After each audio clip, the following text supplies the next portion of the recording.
po, bali pangalawang client po natin to. Ayan, si Sir pang Ilocos naman to.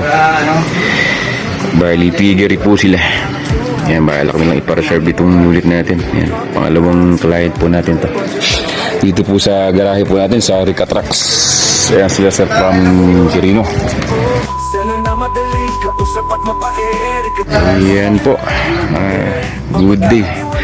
Bali okay na po, ipa-reserve na po ito. May request kasi sila Sir sa may papakuberan sila sa likod ng ano yun sa makina. Pero okay na, ipa-reserve na nila bossing to from Ilocos. Gustuhan po na yung G1. Bali pangalawang client po natin ngayong araw, taga New Zealand ang nagpa-reserve din po kanina.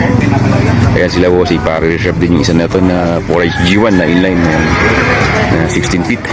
Siyempre 6 tag po yan.